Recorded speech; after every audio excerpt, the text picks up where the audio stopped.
Why had the silence grown so heavy, so absolute, that it seemed to press against her chest harder than the wreckage pinning her to the earth? Captain opened her eyes to a dim crack of light, a jagged splinter of daylight filtering through torn aluminum and broken insulation. Her first conscious thought was not of fear or even pain. It was of quiet, a quiet so vast that for a moment she wondered if she was already dead. But death, she knew, did not ache this much.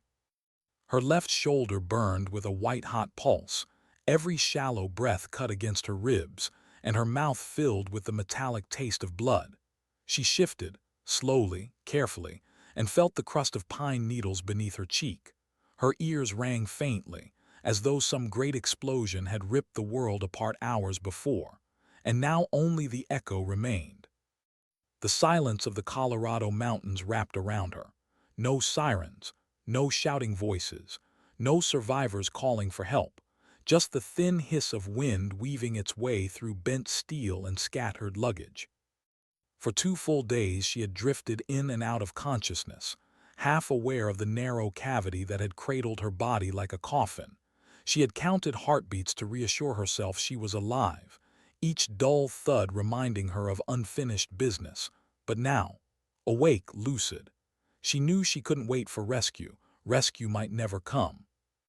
Braced her right hand against a twisted spar of metal and pushed herself free from the crushed fuselage that had become her tomb. Every muscle screamed in protest, but she bit down on the pain, teeth grinding until she tasted copper again, training first, panic later. The mountain revealed itself in cruel fragments. Wreckage was strewn across 3 miles of granite ridges, torn open like the ribs of some enormous beast. The passenger cabin had disintegrated against a sheer wall of rock, windows shattered, bodies swallowed whole by silence. The aircraft had not landed. It had been annihilated. And yet, by some dark twist of fate, she remained. Why her? Why this time, when she had seen men better than her fall in deserts and mountains half a world away? Why had the randomness of survival chosen her again? The thought pressed heavy, threatening to crack the fragile composure she had built over 2 decades in uniform. Afghanistan had taught her that survival was often cruel, almost insulting. The bullet that struck the soldier beside you could just as easily have found your heart. She had buried that guilt before. Now it returned with teeth. She stood shakily, her boots crunching against glass and pine branches around her. The once proud frame of Flight 847 lay mangled against the pieces glittering under the pale November sun. Somewhere in the wreckage were 89 souls, businessmen, families, children, strangers who had trusted the sky. And she, retired Army captain, 4 deployments, survivor of ambushes and firefights, stood alone among the dead. Her throat tightened. The instinct was to cry, to scream, to demand an answer from a sky that had already given her silence. But her military instincts buried the scream before it left her lips. Survival first, grief later. She began moving methodically through the field of debris, her injured arm cradled against her chest. Each step became an act of discipline: assess, inventory, prioritize. It was the same rhythm that had saved her life in valleys far from home. When the radio was cut, when reinforcements weren't coming, the rules of survival had not changed just because she was wearing civilian clothes on a civilian flight. Shelter, water, fire, signal. She muttered the checklist under her breath like a prayer, grounding herself against the creeping chaos in her mind. Her eyes searched for anything useful among the wreckage: seat cushions, cargo blankets, broken aluminum panels. She dragged them toward a larger section of fuselage, her breath shallow and fast, her shoulder flaring with every pull. Pain was a companion she could not silence, so she treated it like she had in combat. Another soldier in the unit, loud and reckless, but one you had to carry anyway. The first crude shelter took shape by dusk, a crude lean-to against the bent frame of the fuselage, shielded from the mountain wind by cushions and bent aluminum. It wasn't home, it wasn't even safe, but it was something. And that night, the first true night, was the longest of her life. Cold sank into her bones like teeth gnawing the marrow. The fire she managed to coax with bits of wiring and pine needles barely glowed against the darkness. Her body trembled violently, each shiver stealing more energy than she had to spare. She thought of the others, of their last screams, their last prayers, and felt her chest collapse with a grief too heavy to name. She curled into herself, whispering names she didn't know, apologies no one could hear. Dawn brought no comfort, only the grinding reminder that no helicopter had come, no voices called her name. By the second morning she tried to signal the sky. She used a reflective scrap of metal, angling it toward the sound of distant helicopters that never came close enough. Smoke rose from her fire, twisting into the clear mountain air. But each time the choppers drifted away, their search patterns too wide, their faith already gone. She was invisible to them, a ghost in a valley that swallowed light. His mind flickered between soldier and civilian. The soldier told her to plan, to adapt, to make lists and routines. The civilian whispered darker things. What if they've stopped searching? What if no one believes anyone survived? What if you're already buried in their minds? She forced herself to work, to move, to stay busy. She scavenged twisted panels of metal to build a windbreak, tore fabric from seat covers to make a sling for her shoulder. Pain sharpened her focus. Each small construction became a victory, a declaration that she had not yet surrendered. And yet at night, the doubts crept in. Why had fate spared her body when it had shattered every other? Why let her breathe, only to leave her alone in this graveyard of twisted steel? The soldier in her had no answer. The woman, the sister, the daughter, felt the crushing ache of guilt press deeper with every hour. By the third day she found herself speaking aloud, her voice hoarse, cracking against the silence. "I'm here, I'm still here." But the mountains swallowed her words. She kept moving anyway, through debris fields that smelled of jet fuel and burned fabric, through silence punctuated only by her own heartbeat. She cataloged resources with the precision of a commander counting rations. One half-empty water bottle, 3 small bags of peanuts, a packet of crackers, and the knowledge that it would not last. Her military training reminded her. Starvation could be endured for weeks. Water was the real enemy. She melted snow in a scavenged metal tray, drinking carefully, rationing each swallow as though it were gold.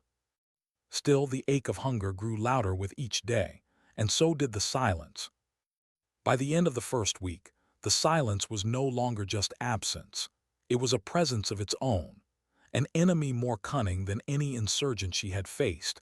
It whispered to her at night, reminding her of every failure, every name she had carried home from the desert folded into a flag. It told her that she was forgotten, that no one was coming. But had not spent 22 years wearing the uniform only to surrender to whispers. She fought the silence with work, with fire, with small victories carved from the wreckage. She fought it by speaking the words out loud, "I will not die here." And somewhere deep inside, beneath the pain, beneath the guilt, beneath the cold, a spark remained, a defiant ember that had carried her through ambushes and firefights, through years of burying comrades and saluting empty boots. She did not know yet that her survival would stretch for 47 days, that storms would bury her signals, that her body would waste away to a shadow, that her mind would break and mend 100 times. All she knew on that first week was this: she was alone. Alone but alive. And sometimes, in the silence between the screams of the wind, that was enough. Why did the helicopters never linger? Why did their engines roar so close, then fade, vanishing like ghosts into the... On the 8th morning, stood in the clearing she had made from wreckage, her face raw from wind, eyes narrowed against the glare of fresh snow. She angled her mirror, sent bright flares of sunlight into the sky, and waited. The thrum of blades grew louder, a vibration she felt deep in her chest. Hope surged. Then, as quickly as it came, the sound dissolved into the vastness of the mountains. The echo rolled away, swallowed by stone. Her arm lowered, the mirror slipped in her hand. She stared upward until the empty blue sky blurred through the tears she hadn't wanted to shed. What if they had already decided no one survived? She sank down on the cold metal, her body trembling with fatigue. Hunger gnawed at her stomach, sharper now, more insistent. She rationed the tiny packets of peanuts into single mouthfuls, stretching them like lifelines. The crackers were gone. The last crumbs had dissolved on her tongue 2 nights earlier. The body could live without food for weeks. She knew that. She had studied the charts, endured the training, but knowledge was clinical. Hunger was raw, personal. It clawed at her, a living thing demanding attention.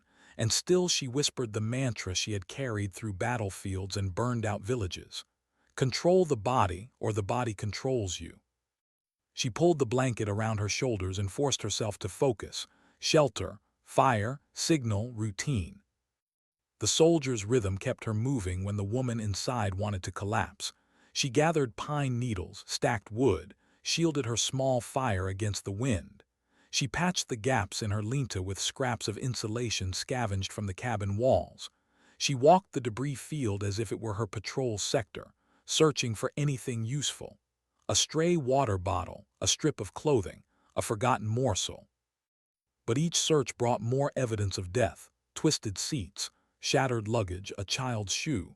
She turned her eyes away, jaw tight, carrying the weight of grief like a rucksack she could not set down. By the 10th day, she spoke aloud just to hear another voice. Sometimes it was commands, barked in the clipped tone of an officer. Move, focus, inventory first. Other times it was softer. Conversations with her sister, with the men she'd lost overseas. In the silence, their imagined answers steadied her more than the fire ever could. Still, the mountains had their own patience. Snow began to fall in slow drifts, dusting the wreckage white.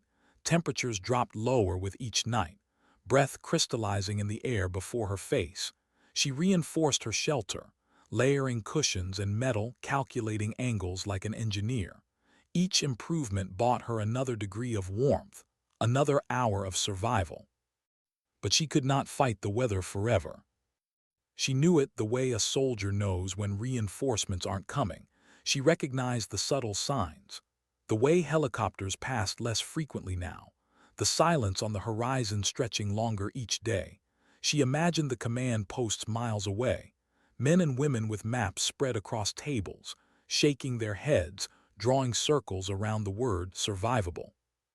She had seen it herself in Afghanistan, when operations shifted from rescue to recovery.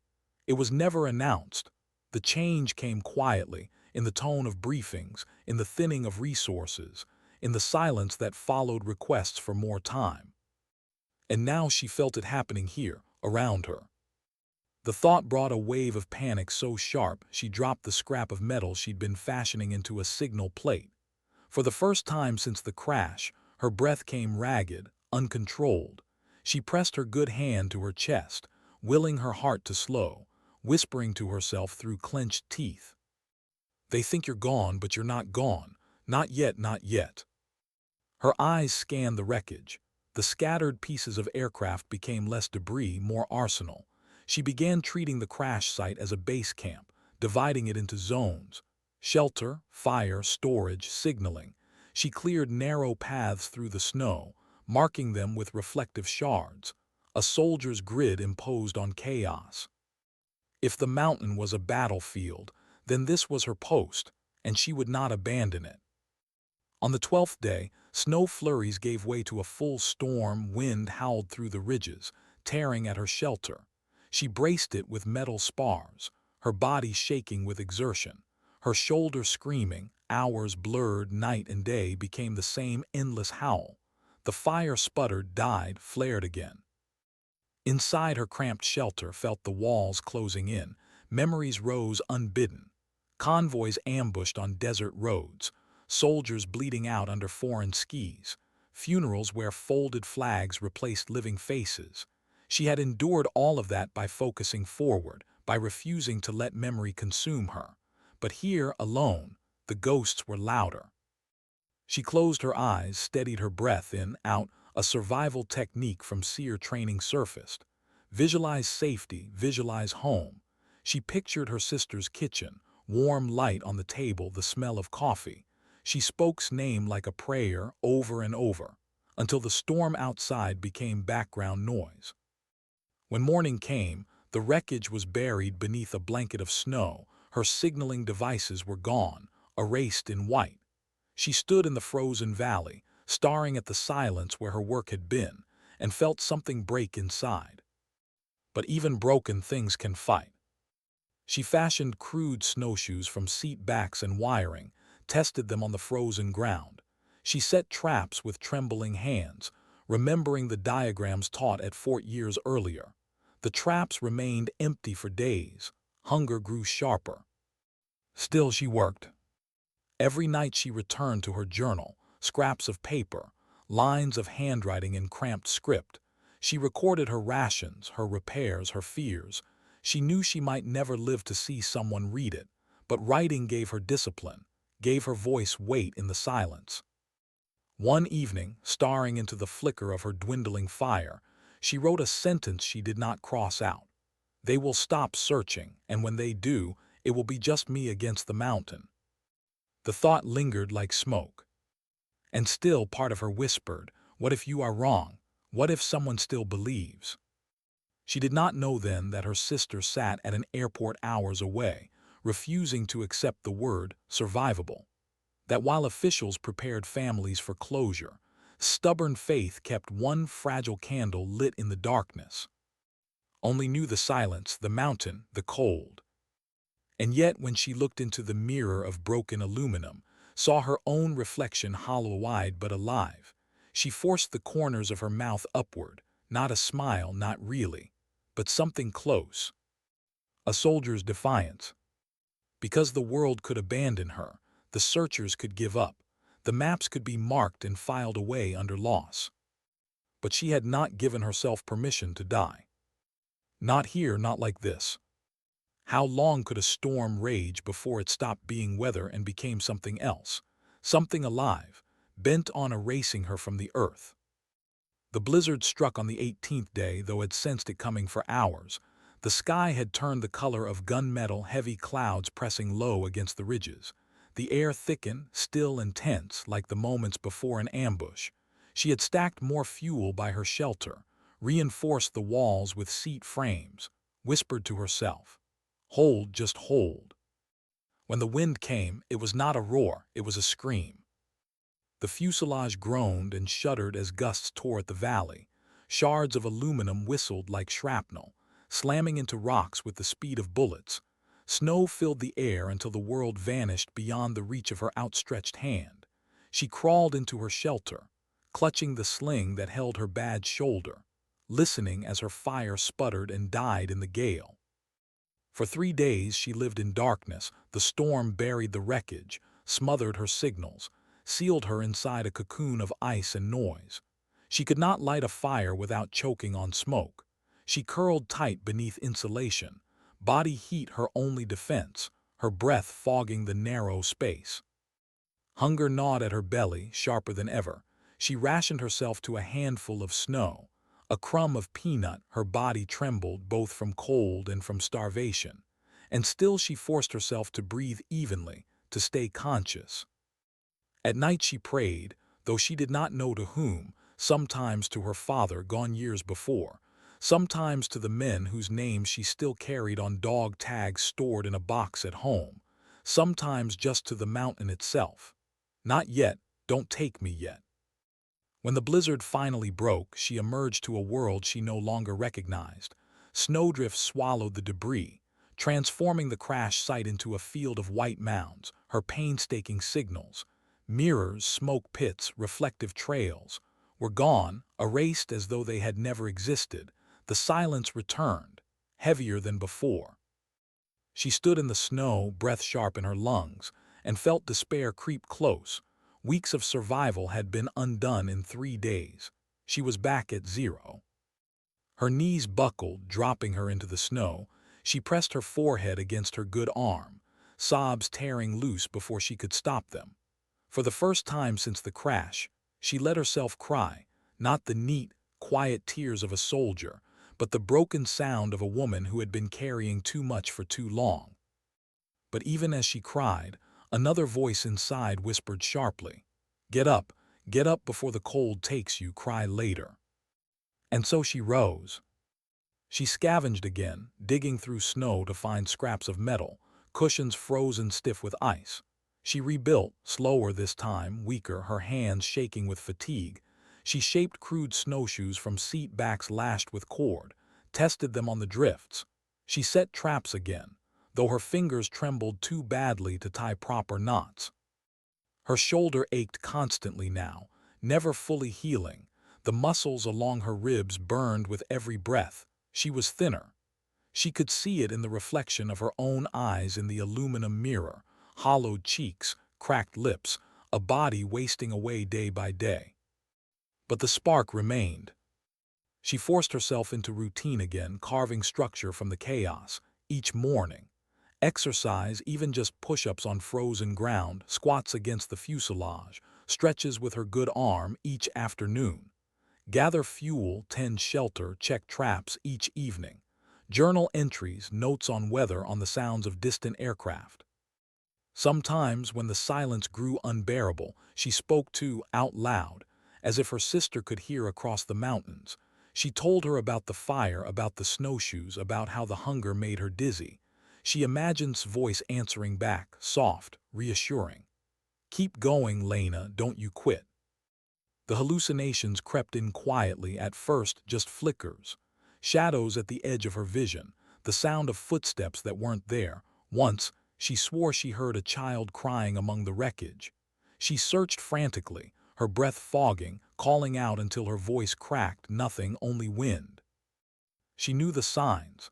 Isolation, starvation, cold, the mind playing tricks, trying to fill the void. She had been trained for this. She whispered to herself, "This isn't real, focus, stay anchored."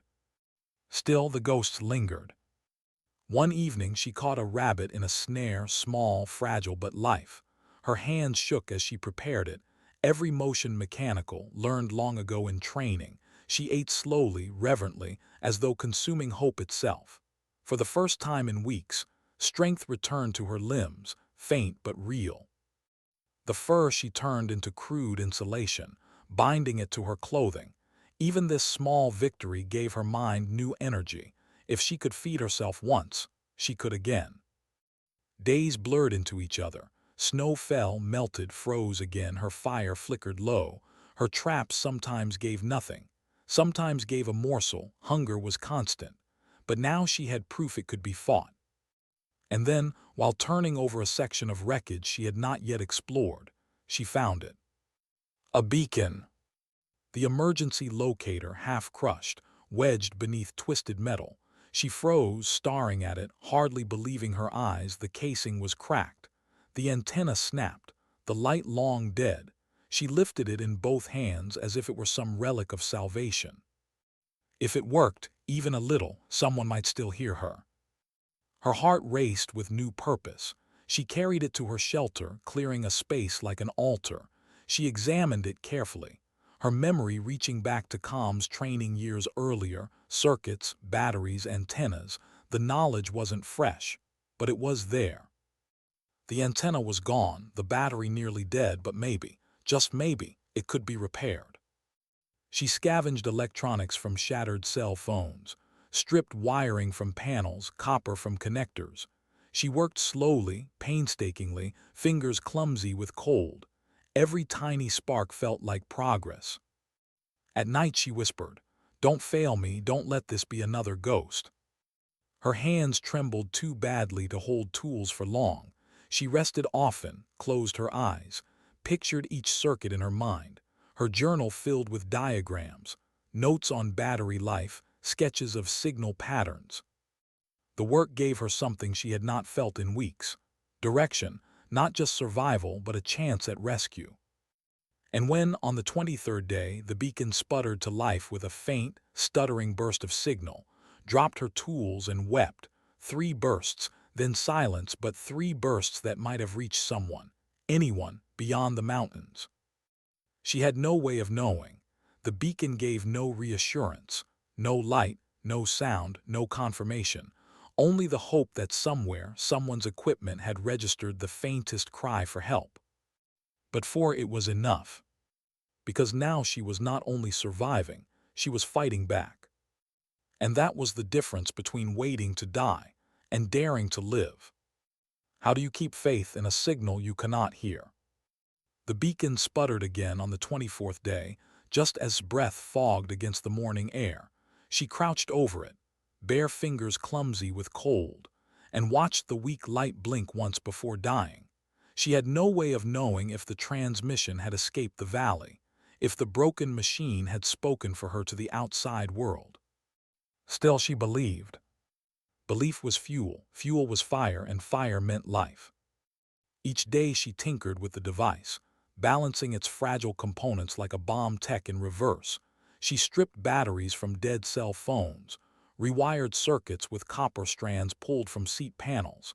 She fashioned an antenna from twisted aluminum and cabling.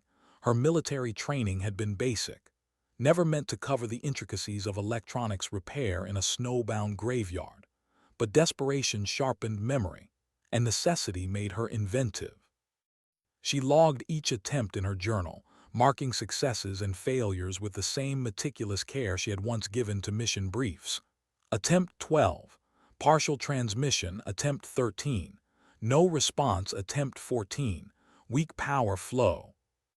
There was no one to read these notes but her. Still, the writing made her feel less like a ghost. The repairs consumed her, but so did her body's decline. She was wasting away.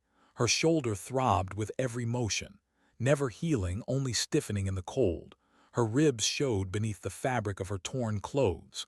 Her cheeks hollowed, eyes sunken. Walking from shelter to trap line left her gasping. Sometimes she sat in the snow, dizzy, trying to remember why she had stood up in the first place. She fought back with discipline, morning exercises, no matter how weak, push-ups with one arm, squats until her legs trembled, stretching against the fuselage. A soldier doesn't atrophy, she muttered, sweat freezing on her brow. A soldier doesn't quit.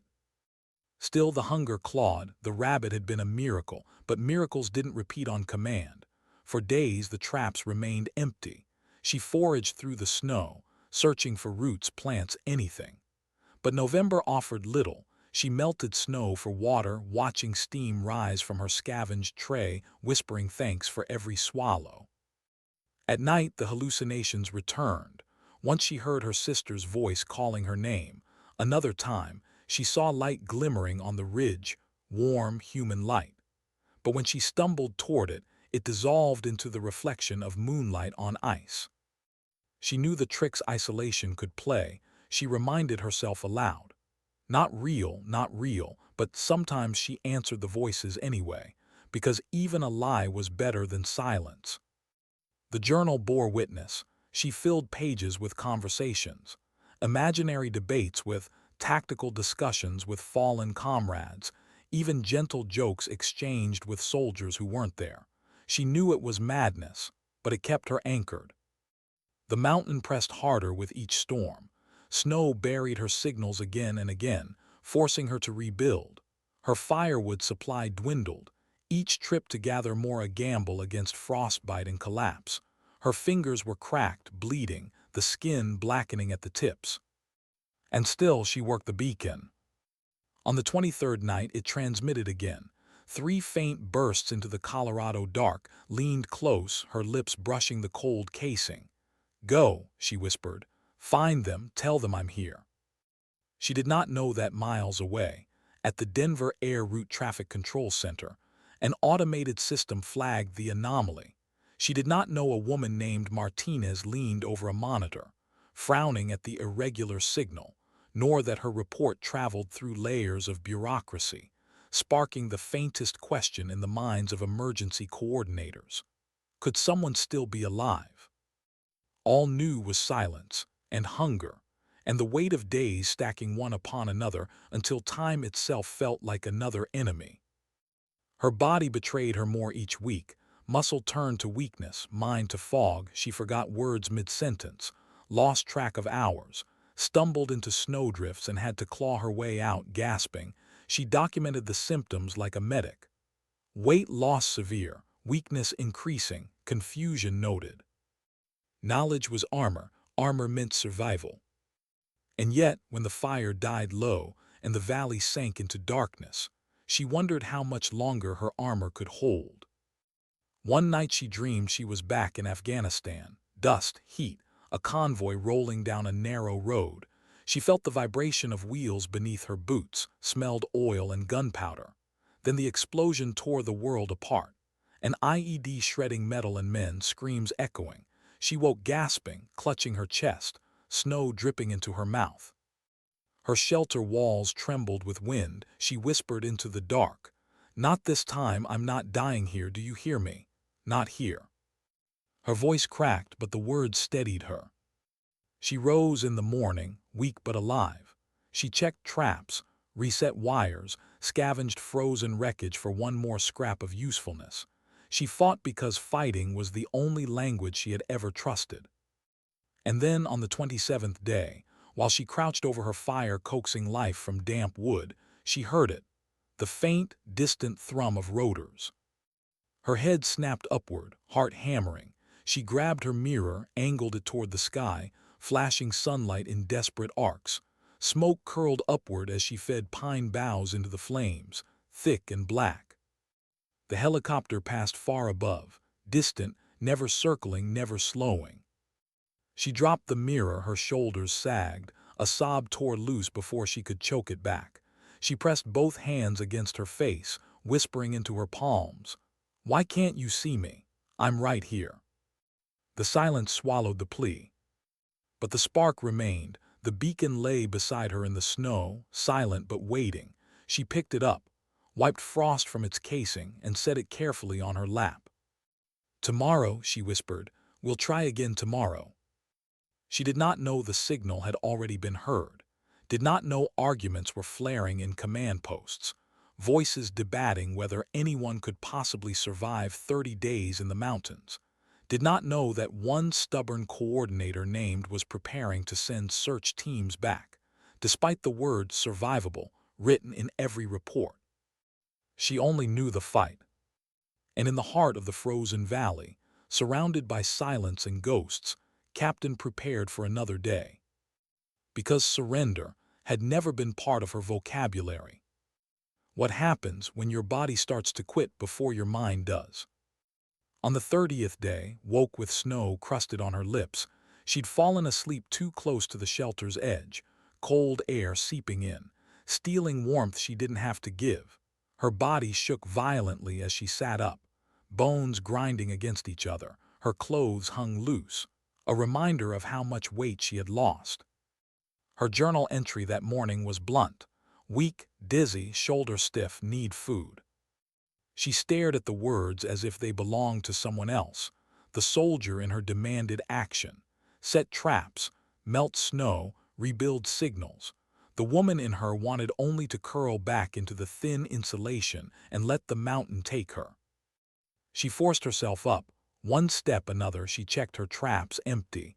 She muttered curses, reset them, moved slower than ever before. Each knot took minutes, her fingers numb and clumsy. Hunger made her dizzy, thoughts spinning into places she didn't want them to go. What if no one ever came? What if she was fighting for nothing? The beacon sat in the shelter, silent, its jury-rigged antenna bent but intact.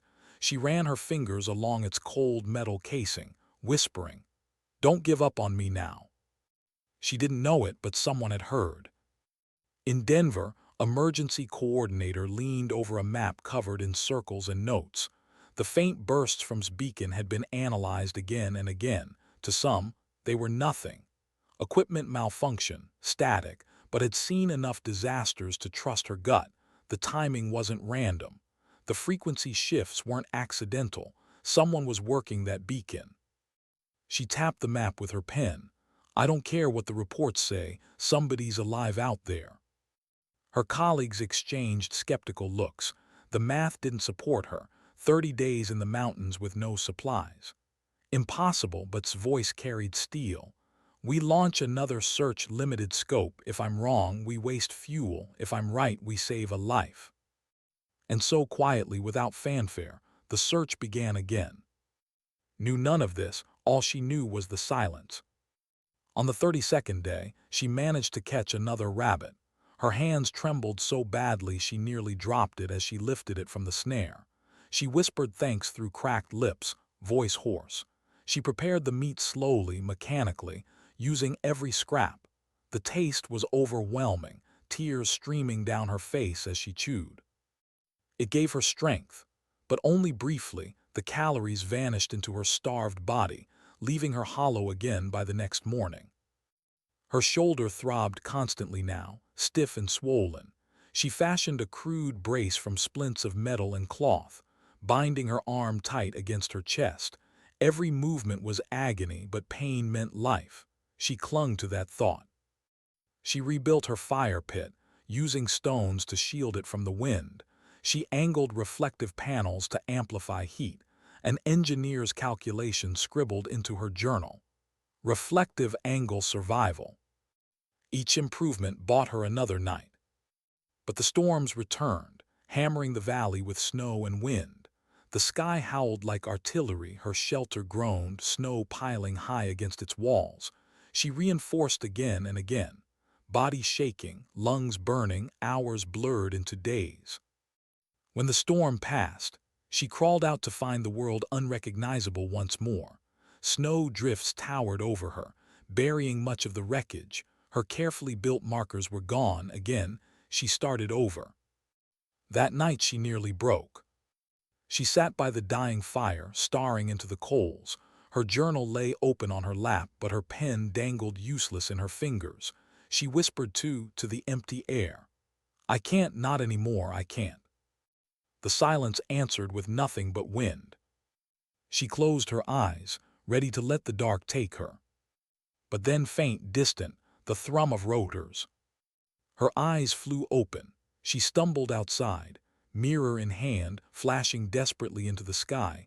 Smoke billowed from her fire as she fed it with pine boughs. Her heart pounded. The helicopter passed far above. Too high, too fast, it did not circle, did not slow. She collapsed in the snow, mirror slipping from her hand. The sound faded until only silence remained. But this time was different. Because at that same moment, Captain Maria, piloting the search helicopter, frowned at her thermal display. Something, just for a second, had registered.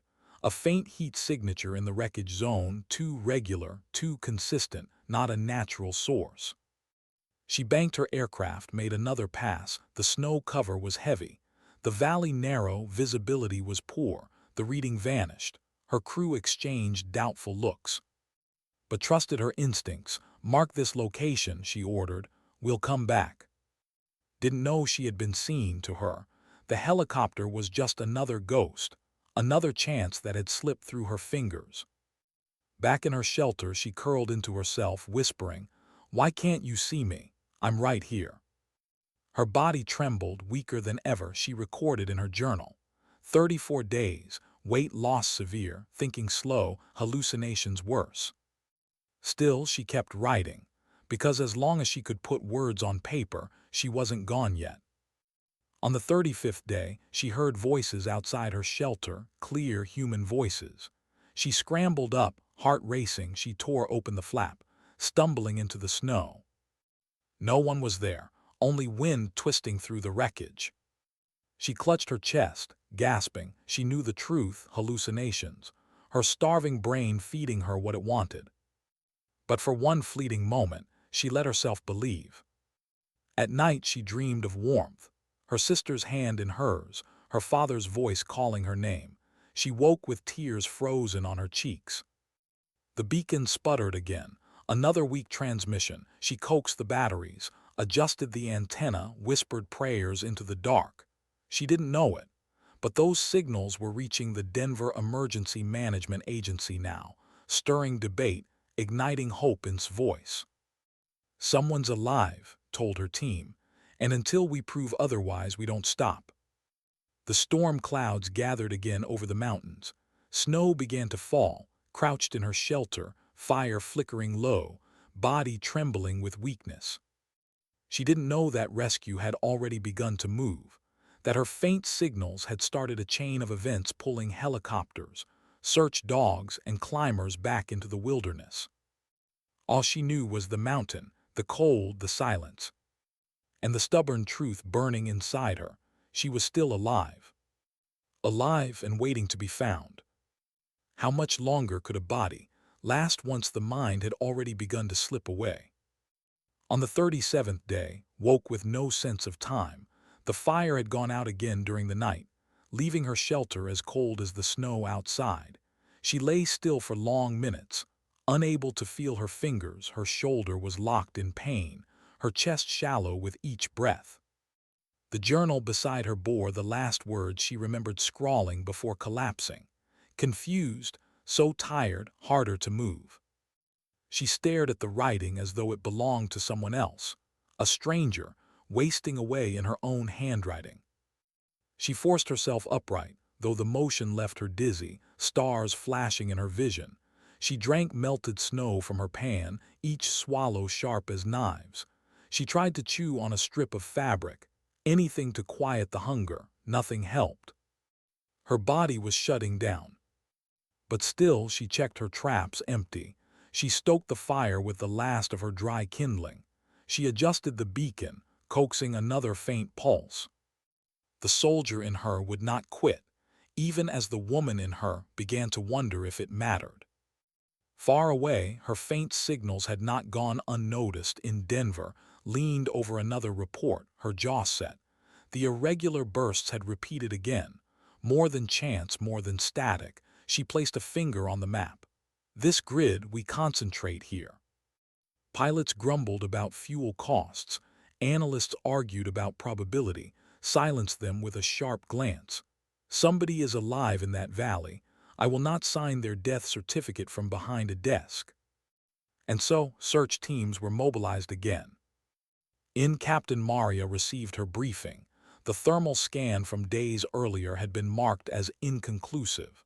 But she remembered the faint flicker, the instinct that something had been there. She requested her crew. She wanted another pass. Meanwhile, in the mountains, began hearing voices again. She had been scavenging near a drifted wing section when the sound reached her. Low, muffled but distinct, men talking, boots crunching on snow. She froze, heart pounding, straining to hear. "Hello," her voice cracked over here. The voices didn't answer. She stumbled toward the sound, falling into the snow, clawing her way back up, her legs buckled under her. But she pushed forward, calling again and again. Then silence. Only the hiss of wind. Her knees gave out. She fell face first into the snow, chest heaving. She knew what had happened, hallucinations, her starving brain taunting her with hope. She lay there, face pressed into the cold, and whispered, "Please, not like this, not alone." Back at her shelter, she lit another fire with trembling hands, coaxing smoke upward. She angled her mirror toward the sky, though no aircraft passed that day. Her journal entry that night was fragmented. Heard voices, thought they were here alone, so cold, don't let me die here. Day 39 came with another storm. Snow hammered her shelter, wind screaming through the valley. She braced the walls with scraps of metal, body shaking with effort, her fire nearly smothered in the gale. She curled into her blanket, hallucinations swirling, faces of comrades lost, his voice calling her name. She whispered back to the visions, "I'm trying, I'm still trying." On the 40th day, Captain's helicopter flew low over the thermal display flickered, a faint heat signature again, buried near the wreckage. Banked sharply, circling the grid, the reading came and went, barely strong enough to register. Her crew exchanged doubtful looks. "It could be nothing," one said. His eyes stayed locked on the display. "Or it could be the difference between a body bag and a living woman. Mark the coordinates." That night sat by her fire, staring into the coals. She was too weak to move much, her body trembling uncontrollably. She scrawled in her journal, 40 days, don't know how much longer, still alive, still here." Her hand shook so badly, the words slanted off the page. She closed her eyes, imagining's face, her sister's stubborn eyes, her sister's refusal to let her go. Somewhere deep inside, she felt that stubbornness mirror itself. I will not give them my death, not yet. On the 41st day, a distant roar reached her ears. Helicopter. She staggered from her shelter, waving the mirror frantically, smoke billowing from her fire. The sound grew louder, closer. Her heart hammered. The helicopter passed once, twice, then faded again. She fell to her knees in the snow, sobbing. But on board marked the signal location, refusing to leave. "We'll send in ground teams," she told command. "There's something down there." By day 43 was barely clinging to consciousness. She managed only one journal line, "Still alive." Her body trembled violently. She couldn't keep food down anymore. Her vision blurred.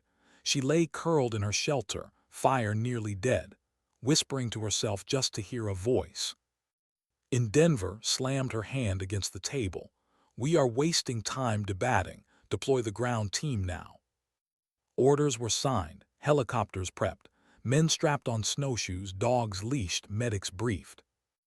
In the valley, stirred at the sound of distant rotors once more, she dragged herself outside, waving her arms weakly. Her mirror slipped from her hand into the snow.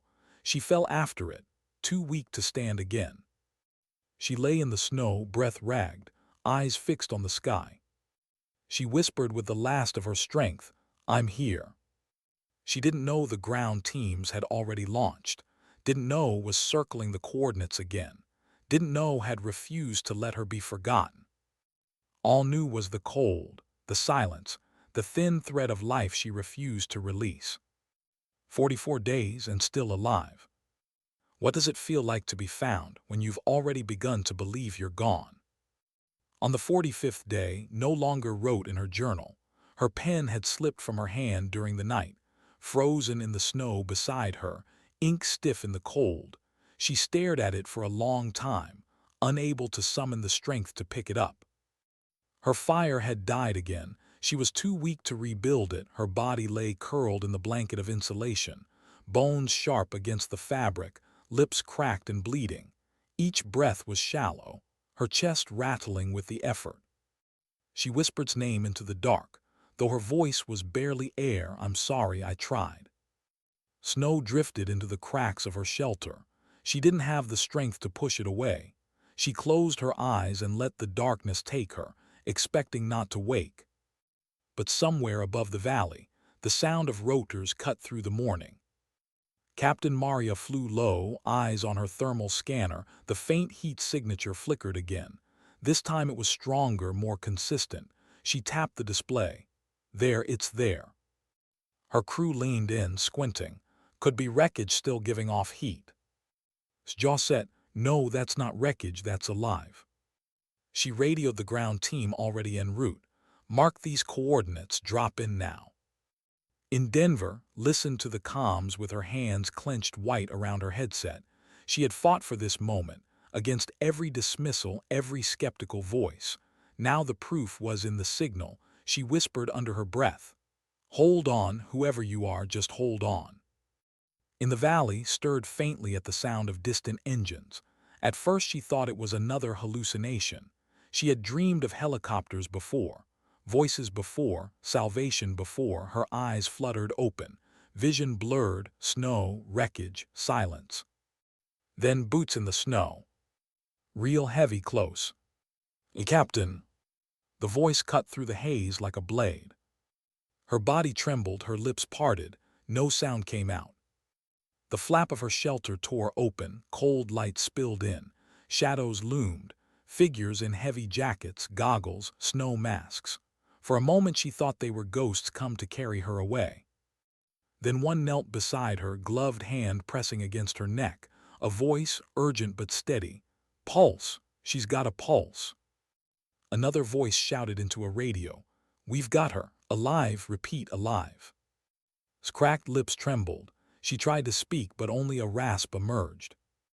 The medic leaned closer. "You're okay, you're safe now, we've got you."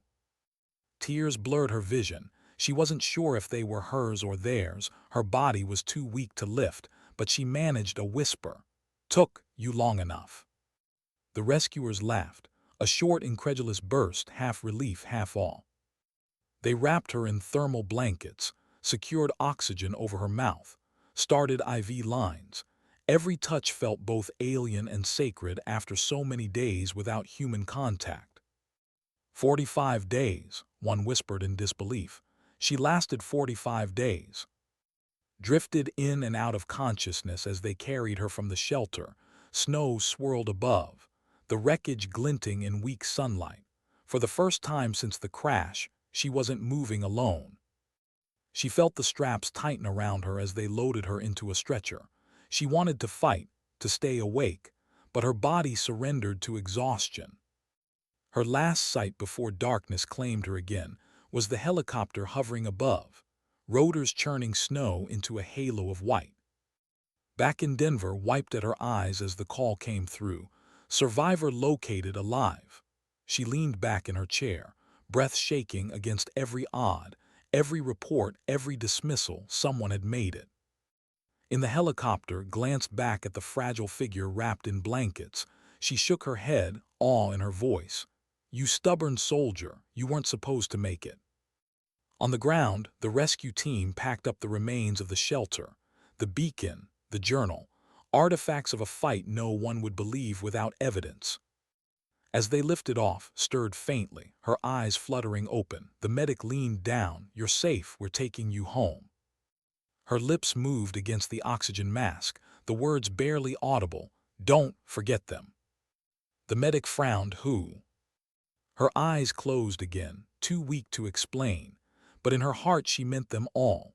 The passengers lost in the crash, the comrades buried under foreign soil, the ghosts who had walked beside her through 47 days of silence. The helicopter banked north, carrying her away from the valley that had tried to claim her. Below, the wreckage remained buried in snow, silent once more, but not victorious. Because against every prediction, every calculation, Captain had endured. Not through strength alone, not through luck, but through the stubborn refusal to surrender when surrender seemed inevitable.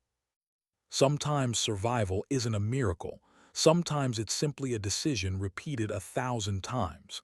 Not yet, not today. What happens when you wake up and realize you've survived the impossible? The first thing remembered was light, not sunlight filtered through torn fuselage, not the harsh glow of firelight against snow. This was warm, soft, gentle against her eyes. She blinked, the sterile ceiling of a hospital room coming into focus. A steady beep filled the air beside her. She tried to move, but her body resisted, weak and heavy. Tubes lined her arms, oxygen filled her lungs. A voice whispered her name. "Lena." Her head turned, and there was, sitting beside her, hands clasped tight, eyes swollen from days of tears. For a moment thought it was another hallucination. She had seen his face so many times in the snow, imagined her voice through storms, but when reached forward, clasped her hand. Warmth spread through her skin, real, human warmth. "Hey," said softly, voice breaking, "you came back." His lips trembled, her throat ached, but the words came anyway, a rasp against the silence. "Told you I'd try." Pressed her forehead against her sister's hand, shoulders shaking with relief. Nurses moved quietly around them, adjusting IVs, checking vitals, but neither woman cared. The valley of silence was behind them now. Days blurred into a rhythm of healing. Doctors marveled at her survival, severe malnutrition, frostbite, infection in her shoulder. And yet she lived each day, strength returned in fragments. Small meals, careful stretches, physical therapy sessions that left her trembling with both effort and frustration. Reporters swarmed the story but refused interviews. She didn't want the cameras, the headlines, the sensational of her ordeal. She wanted silence, time. The weight of what she had endured could not be measured in sound bites. At night she dreamed, sometimes of the crash, metal screaming around her, sometimes of the storms, the endless snow, sometimes of the faces, those who had not walked away. She woke often with tears on her cheeks, his hand steady on her shoulder. You don't have to be strong all the time, her sister whispered, but shook her head. It's not about strong, it's about still here. Her journal from the mountains was returned to her, its pages worn, smudged, some words nearly illegible. She turned each page slowly, remembering the moments behind the handwriting. The hunger, the fear, the hallucinations. She thought of how close she had come to becoming just another set of initials on a casualty list. One page stopped her cold, the entry from day 23. They will stop searching, and when they do, it will be just me against the mountain. Her throat tightened. She traced the words with her finger, whispering, "But they didn't, you didn't." She thought of the woman she had never met, who refused to let the beacon signals be dismissed. She thought of Captain, circling the ridges until her instincts proved right. She thought of the medics who knelt in the snow, hands steady, voices sure. Her survival was her fight, but her rescue belonged to them too. One afternoon, weeks later, she was wheeled outside for the first time. The winter sun was weak but warm compared to the frozen valley she had left behind.